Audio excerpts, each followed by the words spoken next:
Remember, the slave trade is a profession. This is business. Remember, the cave introduced us to business. You understand? The business of oppression, the business of enslavement, the business of marginalization and caste systems, racism. Remember, this is their language. All of it is their language. These laws, we don't write the laws. We wasn't at the helm of them slave ships and making the slave chains. They say black people trading black people. Well, here's the thing. Once we pull this card, watch this. Discrimination based on hair texture, also known as texturism, is a form of social injustice where Afro texture hair or coarse hair types are viewed negatively, often perceived as unprofessional, unattractive, unclean. So our hair texture is deemed unclean, unattractive, unprofessional. So remember, if black people want to slave trade with people that didn't have black people hair, you must speak their language. You must be a part of their religion in order to be exempt in the first place, because they was enslaving anybody that wasn't part of their religion. So, and also you had to speak their language. So think about it. They talking about black people selling black people. You have to speak their language and you have to be exempt. And the only way you can be exempt if you're part of their religion. And also another way to be exempted, that's when you're kicking out that gold like Mansa Musa. That did that Mansa Musa situation. So look, kinky hair, also known as Afro texture hair. That's our hair texture. That's the dominant hair texture of Africa. Look, during the Arab slave trade, many Bantus were captured in Tanzania and brought to work. Captured and brought to work as slaves in Somalia. Huh? Slaves in Somalia? The Bantus are phenotypically. Phenotypically means your appearance. So you can see that we're different. Are phenotypically, linguistically really don't matter. They just make up a language. And culturally, none of that matters.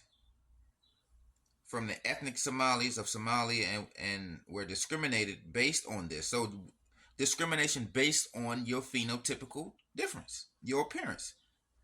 Different people. Discrimination based on this.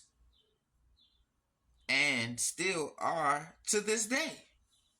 The Bantus brought there, who are now called Somali Bantus, just like they call us African Americans, we're not called Americans. Your ass is called Somali Bantu instead of a Somali. Your ass is a Somali Bantu.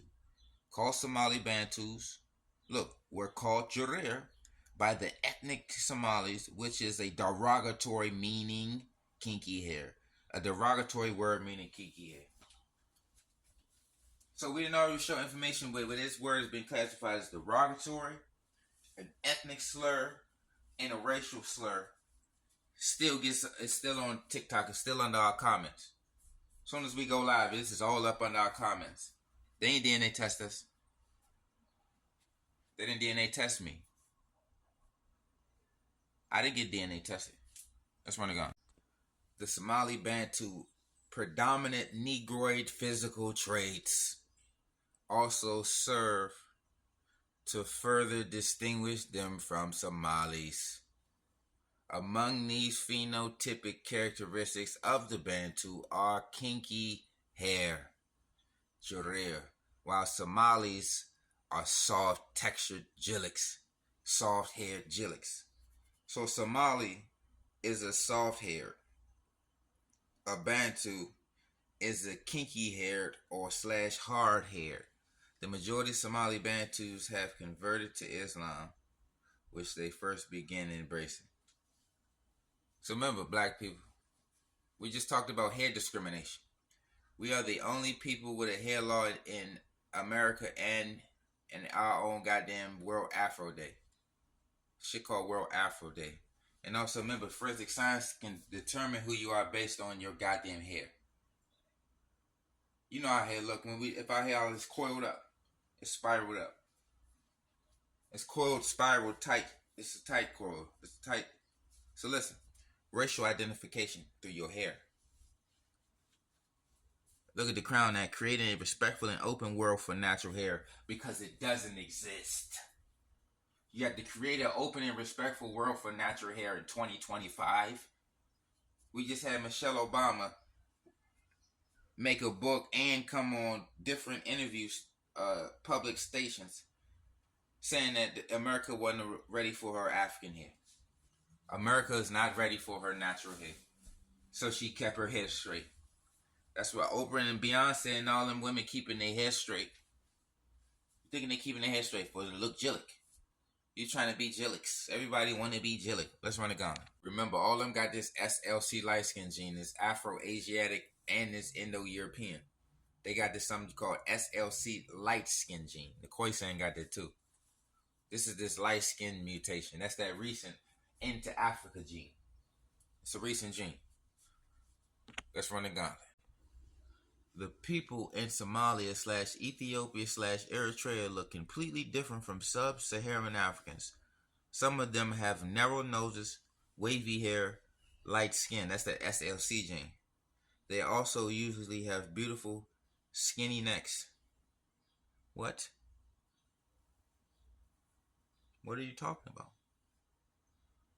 Also, whenever they have kids with another race, the kid always comes out looking more of the other race. I have seen a Somali and an Arab biracial, and he looks full. Oh, shit. Look at that. And he looks full Arab. I seen an Eritrean and white biracial, and the baby looked Italian. I seen an Ethiopian and Viennese, and the kid looked pure Asian. And this is King Jarir in your ear. Let's run it down. 1452. Pope Nicholas charged Alfonso of Portugal with the Christian duty to enslave any non-Christian.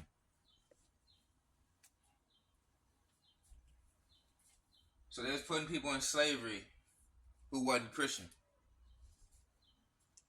You see what this shit is about? These people literally forced slavery on the entire planet.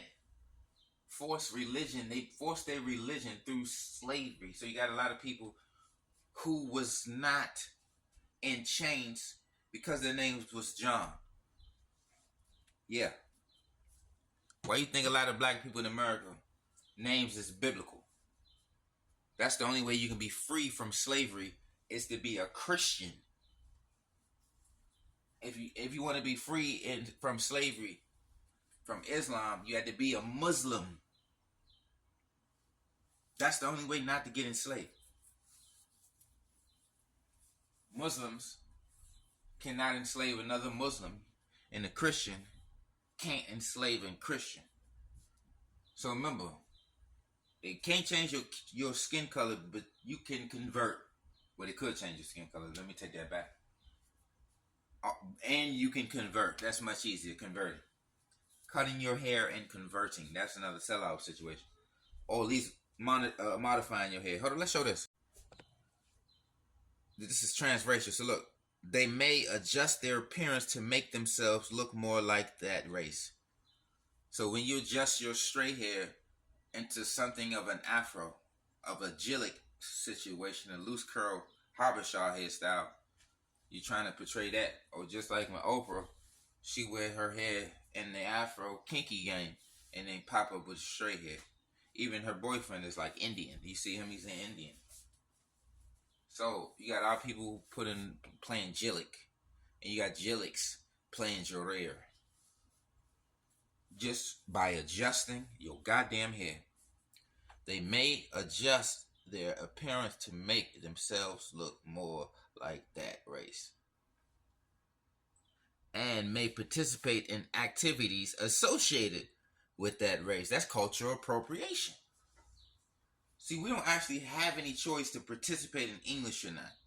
It's the fucking official language of a lot of colonizing places. You see what I'm saying? But this cultural vulture, that's when people pretending to be black. See, black people don't know who we are and shit. We don't know who we is, and so we playing around. Y'all know who y'all are. Y'all trying to pretend to be us. But that's another way to throw us off. That's why another way black people ain't gonna know who we are, but other people pretending to be us, and we pretending to be them. And this is King Jarir in your ear. So this is King.